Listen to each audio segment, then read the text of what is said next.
नमस्कार मित्रों, पहला प्रश्न है, यदि किसी संख्या का वर्ग 2116 है तो संख्या क्या होगी? 45, 46, 47 या 48। दूसरा प्रश्न है, दो संख्याओं का गुणनफल 1092 है और उनका एचसीएफ यानी मासापा 14 है, तो एलसीएम यानी लासापा क्या होगा? 72, 1092, 78 या 84। यूपी टेट 2023 में पूछा गया है। चलिए पहला प्रश्न लेते हैं। यदि किसी संख्या का वर्ग 2116 है तो संख्या क्या होगी? तो माना कि x हमारी संख्या है, मान लिया संख्या x है, तो उस संख्या का वर्ग क्या होगा? x²।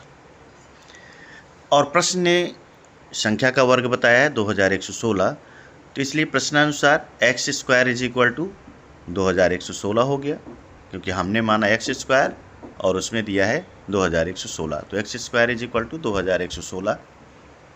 x का मान निकालने के लिए इसका वर्गमूल निकालना पड़ेगा, तो इसके गुणनखंड करते हैं। तो 2 × 2 × 23 × 23 इसके जोड़े बना लेते हैं।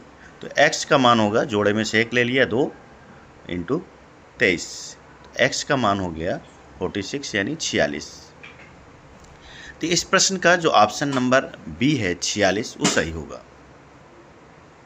अगला क्वेश्चन लेते हैं। दो संख्याओं का गुणनफल 1092 है और उनके एचसीएफ 14 है, तो एलसीएम क्या होगा? तो हम जानते हैं कि इसका सूत्र होता है एलसीएम × एचसीएफ = पहली संख्या गुणे दूसरी संख्या, यानी दोनों संख्याओं का गुणनफल। एलसीएम × एचसीएफ दिया गया 14, उसकी जगह रख देते हैं, और दोनों संख्याओं का गुणनफल है 1092, तो बराबर हो गया 1092।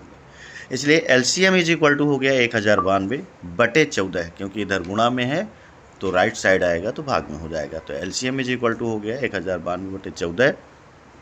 2 से काटेंगे, 2 × 7 = 14, और ऊपर वाली संख्या 2 × 5 = 10 और 2 × 4 = 8, 2 × 6 = 12, फिर 7 से काटेंगे तो ये 78 बार में कट जाएगा। तो एलसीएम = हो गया 78, यानी इस प्रश्न का ऑप्शन नंबर सी 78 सही होगा।